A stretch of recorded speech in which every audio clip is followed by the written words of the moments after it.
Welcome to a four-part series of webinars on conducting a functional behavior assessment for individuals with autism spectrum disorder.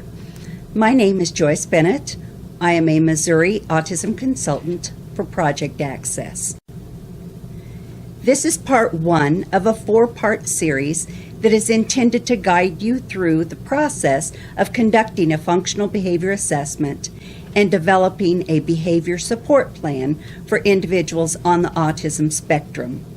Other topics which will be included in future webinars will include interpreting data through identification of antecedents and consequences, utilizing formal data collection procedures, the importance of and how to develop a hypothesis on the function or purpose of a behavior, developing a behavior support plan, which includes interventions for antecedents and consequences, the importance and process to teach replacement behaviors, and the importance of developing a crisis plan as part of the behavior support plan.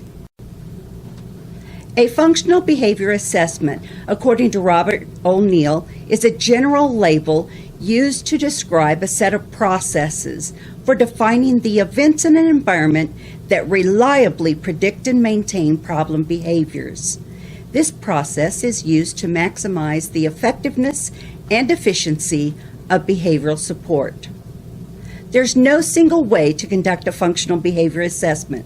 Much of how the FBA is conducted depends on the behavior and what you may already know about the behavior.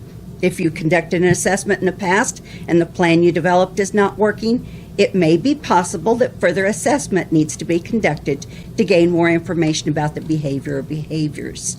It may also be that the environment, including location, people, and structure, has changed so significantly that the strategies outlined in your behavior plan are not as effective as they once might have been.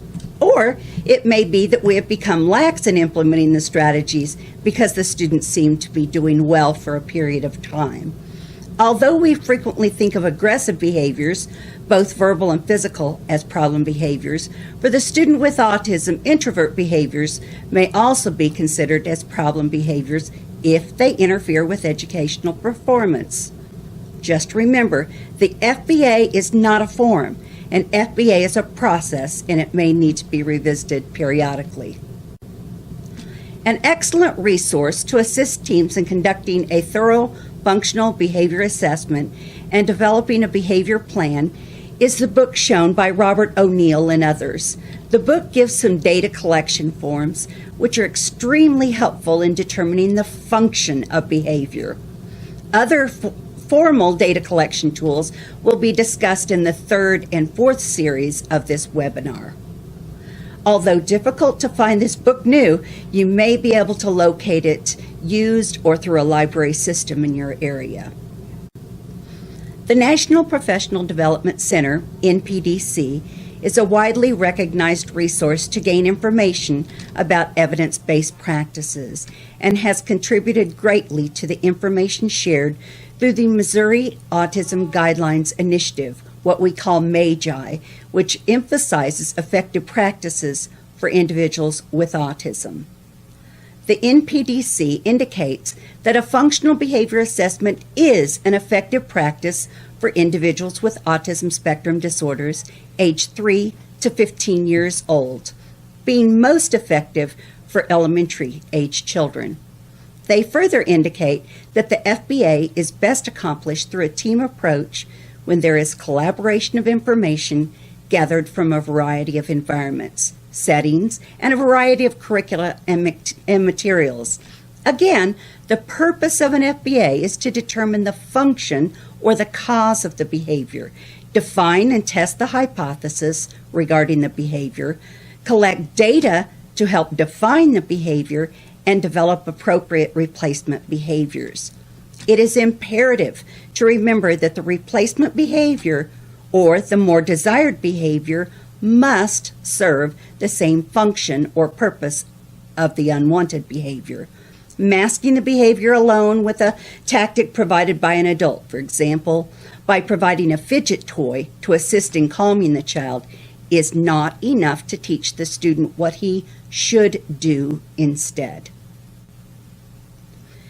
As I've already mentioned, an FBA is a process and therefore may need to be reviewed as students get older or change environments or have different curricula demands or even different people in his or her educational circle.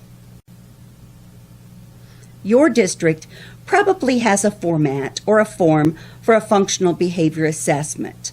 Although this form may work for students with other disabilities, we often find that it may not be specific enough or include enough information for the student with autism and his or her unique learning needs. Keeping in mind that students with autism are typically visual, hands-on learners who have difficulty generalizing or applying learned skills or behaviors from one setting to another, we cannot assume that they will understand typical consequences of most discipline procedures. They must be taught skills that are often obvious to others their same age, including how what they do affects other people. Often having difficulty reading the emotions of others and regulating their behavior to fit in different social situations can be difficult for the student with autism. They also often have difficulty realizing when, where, and with whom certain behaviors are acceptable or not acceptable. There are several ways to gather informal information about the student's behavior. These methods are an important place to begin an FBA and help determine what, if any, formal data collection procedures are needed. Interviews may be conducted with current educational staff as well as the staff who have had that student in the past. Questions should be posed in a format such as "tell me about" or "tell me what happens when," rather than yes/no formats. You will gain much more information in open-ended questions. Interviews should inquire about academic skills, but focus on task behaviors, social skills with peers and adults, and communication skills. Interview staff from curricular areas in which the student does well and those areas in which he or she does not do well. Ask questions such as, how does this student initiate, maintain, and complete tasks? What does he or she do when they need help? How does he or she respond to others who try to help them, both peers and adults? What is the student's preferred mode or system of communication other than his or her behavior? Verbal language, sign language, symbol communication, or other augmentative alternative communication devices? Can he or she use those ways of communicating independently? And does he or she use them to express wants and needs? If the system involves devices, such as low-tech or high-tech, what is the availability of those devices when he or she needs to communicate? If the student is mostly verbal, does he or she ever misunderstand what is told to him, or have difficulty with others misunderstanding what he says? What is the student's ability to understand and use abstract language, including humor, sarcasm, idioms, etc.? Don't forget to also ask educational staff about the student's strengths. What is he or she interested in? How they like to learn? And what appears to motivate them, even if it's an inconsistent motivator? All of this information will be extremely helpful when developing a behavior support plan. Use the same questioning techniques when interviewing parents. If the student spends their time divided between guardians or parents, it may be helpful to interview both parties. If the parents are separated or divorced, you may even want to interview them separately. Just as behavior may be different at home and school, it can be very different from one household to another. Be careful not to place too much judgment on what the parents or guardians say happens at home, even if it's very different from what happens at school. It is entirely possible that the child may be acting very differently at home and at school, and maybe even differently in the community settings. You don't believe me? Think about your own children, or children you know. When someone tells you something your child did good or bad. Have you ever thought, my child? Are you sure you're talking about my child? In looking at behaviors which might be occurring at home, we are trying to find out if there might be circumstances, antecedents, or consequences that are occurring outside the school setting which might be affecting the behavior of the student at school. These circumstances are not always good or bad. They may be just the difference in expectancies of the different environments or the difference in routines.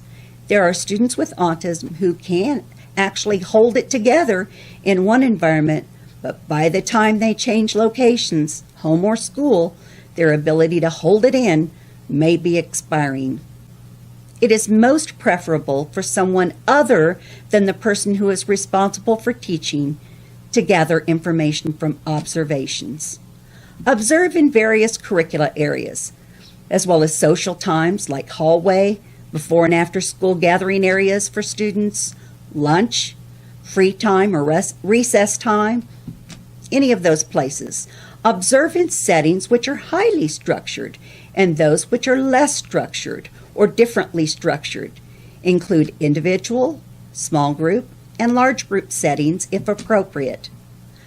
Along with observing the target student, compare some of his or her behaviors with the peers in the same room. Observe the same types of behaviors as we just talked about in interviews: task behaviors, social skills, communication skills, etc.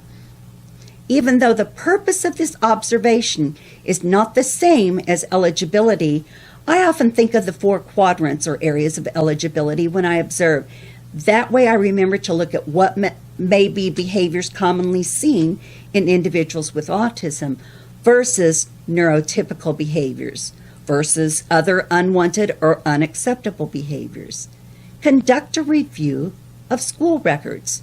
Look for any information in current and past records which may help determine if the behaviors of concern have ever existed in the past and what type of plan was developed at that time. This might include evaluation, IEP, or other anecdotal information. If there are discipline reports which include consequential information, this may be important in determining what has maintained or not maintained the unwanted behavior currently or in the past. Each of these strategies to gain informal information will be discussed further in this webinar and/or in the second webinar of this series. When gathering information regarding the student's behavior, you must begin with a clear description of the behavior. I use the phrase, "What does the behavior look and sound like?" If the interviewee has difficulty pinpointing specifics, ask them to pretend they're given a play-by-play radio interview. This may help them from using words like always, unacceptable, out of control, etc.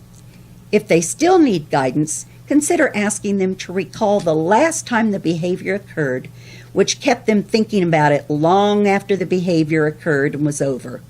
The time it made the educator want to quit, or if you're talking to the parent when the parent wanted to just run away. Gain informal information from the parent or educator about the intensity, such as on a 1 to 10 scale, how long does the behavior typically last? Are there situations in which the behavior seems better or worse? On the average, how many times does it occur per day, per week, or per month? Does it typically occur during particular situations, times of the day, days of the week? Let's practice some of the interview techniques we've discussed. Remember, our goal is to get specifics as soon as possible. However, that may not be where our interviewee begins. We must carefully guide our conversations. Thank you, Ms. Carrington, for coming. The purpose of this interview is to gain more information about Sam and how he performs in your classroom. Okay. So it's my understanding that you are very concerned about Sam and his performance in your classroom and some of his most recent behaviors. So I want you to tell me about the last time this specific behavior occurred, the one that just made you want to quit your job. Well, I was giving a math assignment out, and we had gone over the work on the smartboard, and then I gave the students each their worksheet to complete. He looked at me and said, "I'm not going to do it," and swiped it off the table and refused to do it. So I just set him in the timeout area because he just didn't want to work. Okay, so let me review quickly to make sure I understand. So when I say, what does it look like, show me how he shoved off the stuff off the table. Don't do that to your coffee. But, okay. But he just took his hand and swiped it off and then looked at me like, what are you going to do about it? Okay. What did it sound like when he did that? Well, it made a racket, and of course it disturbed other students that were around him. Okay. He didn't really knock anything heavy off the table, but the paper went. Okay. On a scale of 1 to 10, how intense would you say that this particular behavior was as it affected his learning or the learning of others? Oh, I'd say a 7 or so. Okay.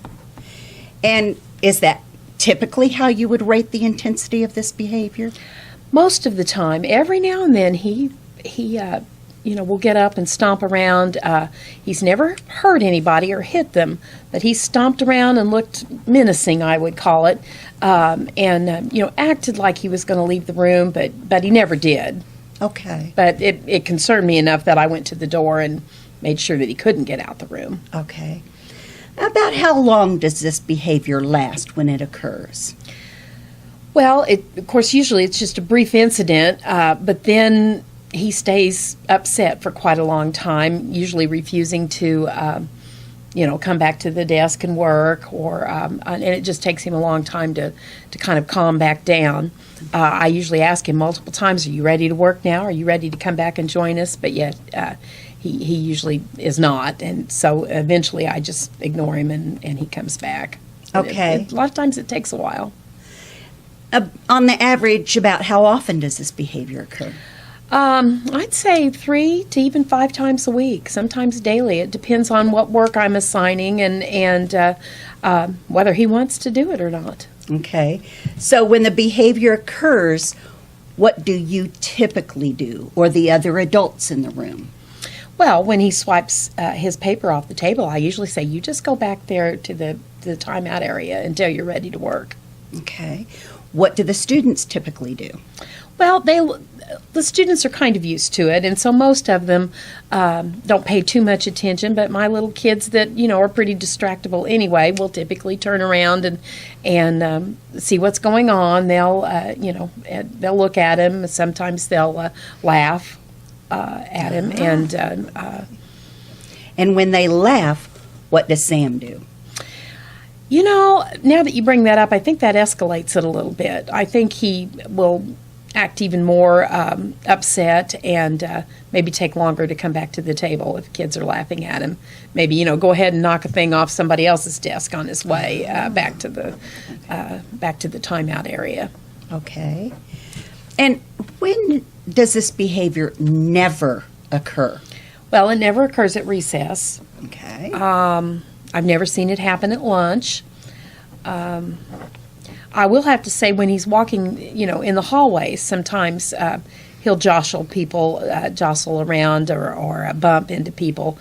He doesn't swipe things off the table, of course, because there's no table to swipe things from, but he'll kind of get in other people's spaces. Oh. But at recess and lunchtime, he typically does pretty well. It's walking in line. Okay. I like the kids to, be quiet and walk in line from place to place when we transition. Okay. Now, tell me a little bit about Sam's performance in the classroom, his ability to begin and complete his assignments. It's hard for him to start an assignment. I usually have to go over and help him get started, and sometimes he's fine with that, and then sometimes it causes an incident like swiping off the paper or refusal to work. His work overall, I'd say, it's just barely on grade level, actually sometimes it's a little bit below. He likes reading pretty well if he can read a book to himself. But when you ask him to do math, that seems to be his hardest area. He struggles with math. Okay. It's probably below grade level. So how does he communicate if he would need help on something? Or how does he communicate his emotions? Well, if he needs help, he doesn't ask for help usually. He usually just kind of bulls up or swipes something off the table. He doesn't really, ask for help per se. You can tell by in terms of his emotions, you can tell when he's becoming upset about his work. His face will sometimes turn a little red, or he'll get just kind of a scowl on his face. And so sometimes I can tell that, hey, I better get over there and try to help him out before it escalates. Okay. Well, so if you were able to watch him, sometimes you can see his body language. Yes. That the behavior's getting ready to occur. Yes, you can. Okay. Have you ever heard him say, or bang his fist on the desk and show that he's very frustrated? Yes.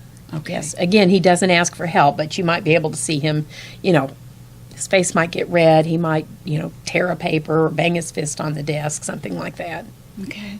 So, what do you think your best guess is as to why this behavior is occurring? Well, he just doesn't want to do his math. Okay. And it only occurs during math? Most of the time. Occasionally there's other activities that he doesn't seem to want to do, but I'd say math would be when you'd see it the most. Okay. You said sometimes it occurs with other. Is it always academics that it occurs with? In the classroom, it usually is. Out in the hall, it seems like he just wants to bump into other people and just kind of cause a little bit of commotion out in the hall. Okay. It doesn't really hurt anybody. He just jostles and bumps into them and, makes the line not be orderly and like we need it to be going from place to place. Okay, so let me see if I'm getting this information correctly. Primarily this occurs in math. Primarily. And primarily on a scale of 1 to 10, you'd say it's about a 7 Yes. as far as disrupting your classroom and what he's doing and what the other kids are Right. doing. Okay. Occasionally happens when he's standing in line, going places. Have you noticed, is there a particular, are you going to a certain location when this happens in line? Well, now that you bring it up, it seems like it's happened a lot on our way to art. Now, it has happened at other times, but the last few times that I can think, yeah, it was when we were going to art. Okay. And do you know anything about the art setting and what they do and, when this behavior occurs, what happens in art? Well, he has been sent back from art one time this year, and it was just for not following directions and not cooperating. But the rest of the time he stayed in. I haven't had a lot of complaints from the art teacher. And he does come back usually with a product that he's, something he's drawn or made. A couple of times some of the other kids have told me that he acted up in art. But to be real specific, I don't know, because that's my break time, and Well, I'm not in there. Okay. What we may want to do is to let someone follow up and come observe during math time and kind of compare what kind of math lesson you're doing. Is it paper, pencil? When does that breakdown start to occur? And then maybe also observe on his way to art. By chance, is math right before art? Well, come to think about it, it is usually. We try to stick to our schedule pretty closely, and it changes sometimes. But, yeah, we have math, and then it's time within our specials time, come right after math. And so that would be art on Tuesdays. Because one of the questions I have in my mind, is there some carryover left over from frustration in math that carries over into the first part of art? Or, is it he's doesn't feel as comfortable in something they're doing in art. So what I'd like to do is to follow up and send in myself and perhaps one or two other observers to kind of observe during math and that transition time to art. Okay. And we'd also like to come in and observe during other kinds of academics and lining up for other activities, so we can begin to narrow, does it have anything to do with math and then it's carried over into art, or is it the paper pencil activity? Okay.